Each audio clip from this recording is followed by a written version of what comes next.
Congratulations. Congratulations, fourth place. Did you feel like your ceiling was that high? To be honest, I didn't know what to expect, just kind of the way I thought of it going into these couple weeks is everybody goes through the same process. Everybody needs to, get the mark to qualify for this meet. You need to get top 3, get selected for your team, and you need to make the final. So it doesn't matter if you're a world record holder or Olympic champ, you still have to go through the same process like those 15 guys did. When the race played out the way it did, what was going through your mind? Did you think this was an advantage for you, disadvantage? How were you approaching it? I think I just got a lot of confidence from the past 2 weeks, honestly, It's funny, 7 weeks ago, I'm here at Prefontaine blowing up, running 13:36, all out effort. And I just had a rough stretch in May, had a rough stretch in June, and just got really sick and just couldn't get into the swing of things. And honestly, to be honest, asked me a couple weeks ago, I don't think I even make the final. What do you think has been the key for you to be this good this early in your pro career? What has Mike instilled, and what has the environment been like for you? It just shows the strength of the program of NEU, just what I did at NEU, go through NCAA and learn how to race, Honestly, that was a college race, if you think about it, It felt like a college race, We didn't go out too hard or too fast, and there wasn't really any hard moves until the end, but it's pretty incredible to just think like that. I don't know. I owe a lot of success to Abdi, because he's my teammate there, of course, but also to Mike Smith. And it just shows Coach Smith, a college coach at a little NEU university, just, NCAA to having 2 finalists in the World Championships is pretty incredible. How many college coaches can you say that, Who could be at the top of the level in college, but also, I don't know, it just speaks a lot about Mike, yeah. What did he tell you before the race? He said, we're the best in the world. We belong here. That's what he said. Mm-hmm. And you believed it? I believed it, yeah. What? Last 50, you were rolling right up toward the medalist. Did you think you had a chance to maybe snag a bronze or something like that?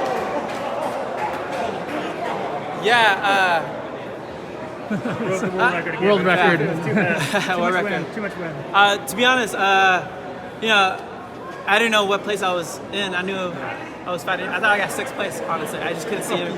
A lot of guys passed me. A lot of guys at once. There was a lot of guys at once that just I was in the inside lane for most of the race, and then with like 800 to go, a lot of people just went around me because I was stuck in the inside, and then luckily the inside lane kind of opened up, and I just kind of closed and just tried to finish as high as possible. And to be honest, I didn't even think I was close to medal, but I heard I was just a couple tenths off of a medal. So. Who do you think will get most inspired by the fact that you got 4th place today in Central America, in inland California? Definitely Guatemala as a whole, 14 million people in the country, but also Central America as a whole too. And I guess I live in the U.S. too, so all my fans from California, in the U.S. too. But I don't know, I'm just speechless right now. I can't. As soon as I crossed the race, I couldn't believe what happened. I saw Abdi hug them, and he's like, "Dude, you got 4th in the world." I was like, "No way, did I?" He saw it before you did? Yeah. Wow. So what did you think then? I don't know, man. Honestly, you asked me 4 weeks ago.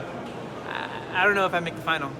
If you asked me that question. So you said you were sick. Did you have COVID or what would you? No, it wasn't COVID. I got sick for 3 weeks, and it showed. I ran 13:36 at Prefontaine, all out. And then a couple weeks later, I ran 13:18 at Oslo, and that I think I closed in 63. And I feel so lactic, so heavy, and I think it was just sickness and just fighting through sickness. Just the timeline wasn't right, but I'm just amazed, man. I don't know. I don't know what happened. I was just shocked, I guess. It's pretty special. I don't know. I didn't even think I was going to get 4th. I don't know. I'm just mind blown. Yeah. One thing that's kind of unique is there were 3 men in the semis as well with Jordy Beamish, you, and Abdi Hamid, part of that 2019 cross-country team that didn't win. And I remember seeing you were very disappointed. Did you ever imagine that 3 years later, 3 guys from that team would be on the starting line and finish with you finishing 4th? Yeah, to have 3 guys qualify for the World Championships, and then 2 guys make the final, and then for me to get 4th and Abdi getting 11th, it just shows you, even in 2019 when it was the lowest moment, we got 2nd place, and it felt like the end of the world. I don't know, it just shows the longevity of our career that we're good in college too, but we're also good professionally, and it speaks big about Mike Smith and our program at NEU.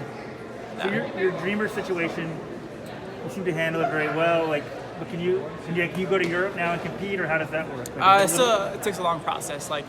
Ray got me into Oslo and Stockholm in March, you know, and for some diamond leagues you don't know until the week of, you know. So it's really hard for me because I need to get an advanced parole permit, and that takes typically 6 months in advance, but usually it takes.